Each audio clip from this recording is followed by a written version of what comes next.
पृथ्वी से बाहर जीवन की खोज कर रहे वैज्ञानिकों ने कई ऐसे एक्सोप्लैनेट की खोज की है जहां पर जीवन के मौजूद होने की उम्मीद जताई जा रही है।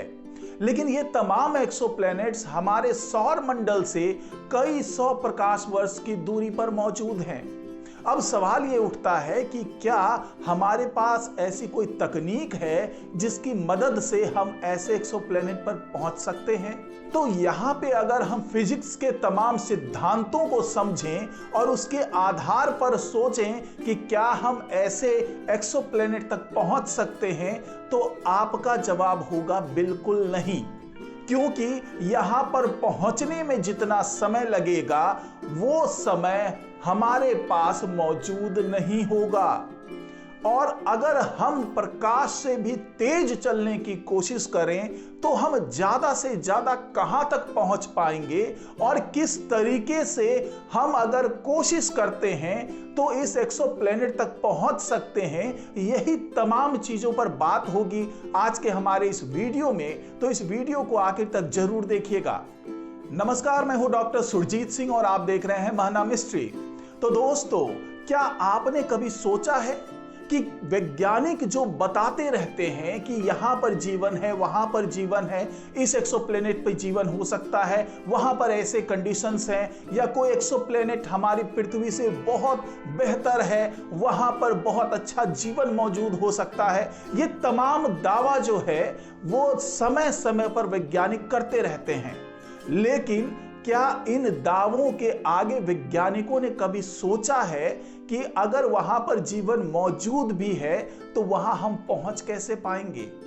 तो इन्हीं सब पर जब वैज्ञानिकों ने बहुत ज्यादा रिसर्च किया तो उसके बाद उनके दिमाग में जो चीजें आई है वही चीजें मैं आपको बताने जा रहा हूं। क्योंकि अब वो ये समझना चाहते हैं कि अगर प्रकाश से भी तेज गति से अगर हम चलना चाहें तो कैसे हम इस एक्सोप्लैनेट तक पहुंच पाएंगे और वो तरीका क्या होगा, वो शॉर्टकट्स क्या होंगे जिसकी मदद से हम वहां तक पहुंच पाएंगे। तो यही तमाम चीजें मैं आपको बता रहा हूं। तो अगर ये वीडियो आपको अच्छा लगे तो इसको लाइक कीजिए, शेयर कीजिए और कमेंट जरूर कीजिए। साथ ही इस महना मिस्ट्री चैनल को सब्सक्राइब कीजिए और बेल आइकन का बटन जरूर दबा दीजिए। तो दोस्तों, चलिए इस सफर की शुरुआत करते हैं और सबसे पहले हम कोशिश करते हैं कि हमारे सौर मंडल के आसपास जो तारे मौजूद हैं, जो प्लैनेटरी सिस्टम मौजूद है, अगर हम वहां पर जाने की कोशिश करें तो हमें कितना समय लगेगा। आपको तो पता ही है कि अगर हम अपने सौर मंडल से या हम अपने धरती से सबसे नजदीक मौजूद स्टार सिस्टम की बात करें तो वो है प्रॉक्सिमा सेंटौरी, जो कि हमारे सौर मंडल से करीब 4.25 लाइट ईयर्स दूर मौजूद है। और अगर हम मानव इतिहास के सबसे तेज स्पेसक्राफ्ट की बात करें तो वो है पार्कर सोलर प्रोब, जो आजकल सूर्य के आसपास चक्कर लगा रहा है और इसकी रफ्तार जो है वो है 7 लाख किलोमीटर प्रति घंटा।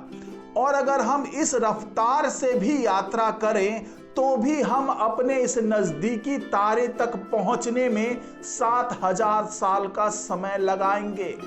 यानी कि 7000 साल में हम प्रॉक्सिमा सेंटौरी के पास पहुंच पाएंगे। तो ये बात थी हमारे सबसे नजदीक मौजूद स्टार सिस्टम की। और वैज्ञानिकों ने हमारे धरती से सैकड़ों और हजारों लाइट ईयर्स दूर मौजूद कुछ ऐसे प्लैनेटरी सिस्टम की खोज की है। और इसके बारे में वैज्ञानिक उम्मीद करते हैं कि हो सकता है कि वहां पर धरती की तरह ही कोई एलियन ग्रह मौजूद हो, और हो सकता है कि हमारी धरती की तरह ही वहां पर जीवन मौजूद हो, और शायद कोई इंटेलिजेंट लाइफ भी मौजूद हो सकता है वहां पर। और अगर हम प्रकाश की गति से भी ऐसे स्टार सिस्टम की यात्रा करें तो जरा सोचिए कि उस तक पहुंचने में हमें कितना समय लग सकता है। क्योंकि अगर कोई 1000 या 2000 लाइट ईयर्स दूर ग्रह मौजूद है तो वहां पर हम लाइट्स की स्पीड से भी पहुंचेंगे तो वहां पर उतने साल ही लग जाएंगे हमें पहुंचने में। ऐसे किसी यात्रा को पूरी करने के लिए हम इंसानों की कई पीढ़ियां बीत जाएगी और फिर भी हमारा ये सफर पूरा नहीं हो पाएगा। यानी सीधे तरीके से कहें तो हमारे ब्रह्मांड के आकार के सामने प्रकाश की गति भी काफी कम नजर आती है।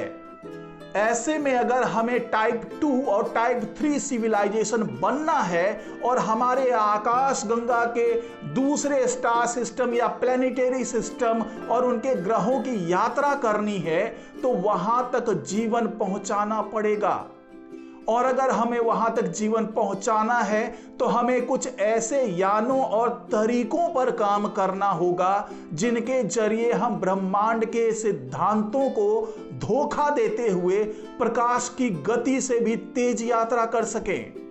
तो ऐसा करने के लिए हमें आइंस्टीन के मशहूर जनरल रिलेटिविटी का उपयोग करना पड़ेगा और यह समझना पड़ेगा कि कैसे इस सिद्धांत को धोखा दिया जा सकता है, क्योंकि आइंस्टीन ने इसी सिद्धांत के आधार पर कुछ ऐसे तरीके सुझाए हैं जिनकी मदद से हम प्रकाश से भी तेज गति से हमारे इस ब्रह्मांड की यात्रा कर सकते हैं।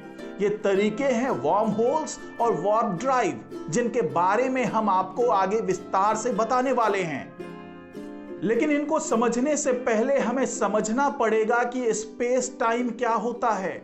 और आइंस्टीन के जनरल रिलेटिविटी के अनुसार स्पेस और टाइम आपस में एक दूसरे से जुड़े हुए हैं, जिसे फैब्रिक ऑफ स्पेस टाइम कहा जाता है।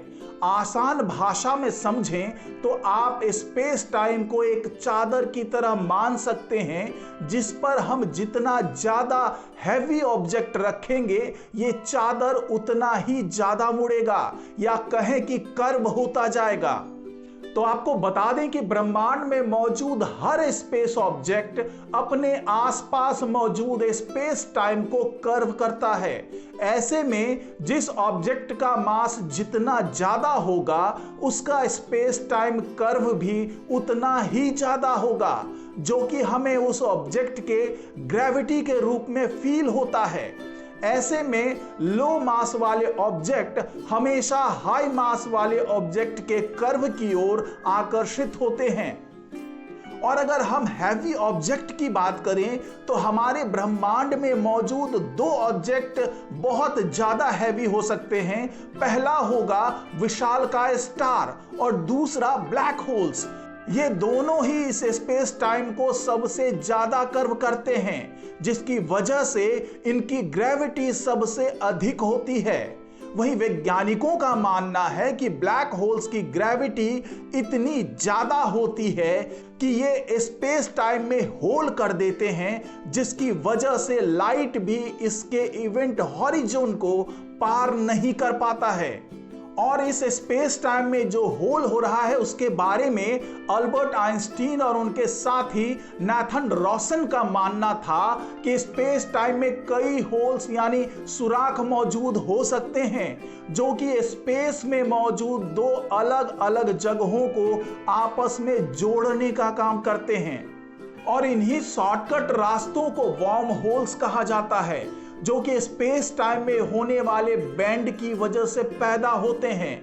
और वैज्ञानिकों का मानना है कि हमारे ब्रह्मांड में मौजूद ब्लैक होल्स इसी तरह के वर्म होल से जुड़े हो सकते हैं, जहां ब्लैक होल अपने आसपास मौजूद हर चीज को अपने अंदर समा लेता है और कोई भी चीज उसके सिंगुलैरिटी से वापस नहीं आ पाता। तो वही इसका दूसरा हिस्सा हो सकता है जो कि ब्लैक होल्स द्वारा निगले गए मैटर्स को वापस स्पेस में उगलता है, बिल्कुल बिग बैंग की तरह। इन्हें व्हाइट होल के नाम से जाना जाता है, जो कि ब्लैक होल से बिल्कुल विपरीत होता है। कुछ वैज्ञानिकों का यह भी मानना है कि हमारे यूनिवर्स के निर्माण के समय कई वर्म होल्स का फॉर्मेशन हुआ था, जो कि आज भी कॉस्मिक स्ट्रिंग के जरिए आपस में जुड़े हुए हैं। और आकाश गंगाओं के सेंटर में मौजूद विशालकाय ब्लैक होल्स इसी तरह के वर्म होल्स हैं, जो स्पेस में मौजूद दो अलग अलग जगहों को आपस में जोड़ते हैं। और हो सकता है कि आने वाले दिनों में इन वर्म होल्स का उपयोग करते हुए दूसरे सोलर सिस्टम और आकाश गंगाओं की यात्रा की जा सके। पर वैज्ञानिकों के अनुसार इन वर्म होल्स को पार कर पाना मुमकिन नहीं है, क्योंकि इन्हें पार करने में इनफाइनाइट टाइम लग सकता है। और वैज्ञानिकों ने जो दूसरा विकल्प सुझाया है वो है वार्प ड्राइव टेक्नोलॉजी। और इस वार्प ड्राइव टेक्नोलॉजी को समझने के लिए एक उदाहरण मैं आपके सामने लाना चाहता हूं कि मान लीजिए हमारा स्पेस एक स्लिंकी है, जिसके एक तरफ है हमारी पृथ्वी तो दूसरी तरफ है कई प्रकाश वर्ष दूर मौजूद एक स्टार सिस्टम। और हमारे यान ने धरती से चलना शुरू किया, और जब हम इसके पीछे मौजूद स्पेस को फैला रहे हैं तो इससे आगे मौजूद स्पेस को सिकोड़ते जाएंगे, तो हमारा यान बेहद ही कम समय में अपने मंजिल तक पहुंच जाएगा।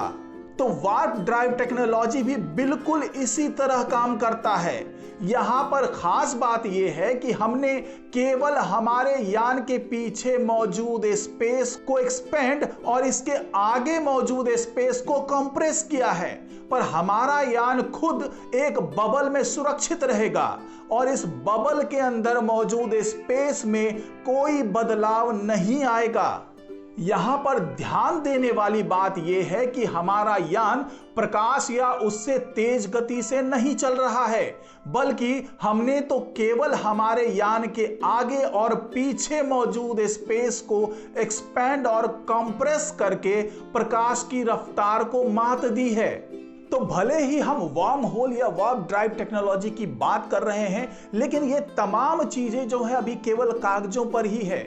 और ये समझा जाता है कि हो सकता है कि आने वाले दिनों में हमारे पास टेक्नोलॉजी ऐसी मौजूद हो, क्योंकि हम भले ही बात करते हैं वार्प ड्राइव टेक्नोलॉजी में स्पेस को एक्सपेंड करने की या उसे कंप्रेस करने की, लेकिन उस पे लगने वाली जो एनर्जी होगी वो नेगेटिव एनर्जी, उसको पाना बहुत मुश्किल है, क्योंकि वो अभी तक केवल कागजों में ही एग्जिस्ट कर रहा है और हकीकत में वैसी कोई भी एनर्जी का निर्माण अभी तक नहीं हुआ है। तो किस तरीके से उस एनर्जी को हासिल किया जाएगा और किस तरीके से हम वर्म होल और वार्प टेक्नोलॉजी की बात करेंगे, ये तो अभी केवल साइंस फिक्शन की ही बात है। लेकिन ये भी हो सकता है कि आने वाले दिनों में इसी साइंस फिक्शन के आधार पर कुछ ऐसा वैज्ञानिक तैयार कर लें कि इन दोनों तरीके से कई लाइट ईयर्स दूर मौजूद जगहों पर भी पलक झपकते पहुंच सकें। तो हमें इंतजार करना होगा, क्योंकि प्रकाश से तेज चलने की बात अगर हम करते हैं तो वहां पर यही दो विकल्प मौजूद होंगे जिसकी मदद से हम प्रकाश से भी कई गुना ज्यादा तेज गति से एक ऑब्जेक्ट से दूसरे ऑब्जेक्ट तक हम पहुंच पाएंगे। तो आज की रिपोर्ट में फिलहाल इतना ही। नमस्कार।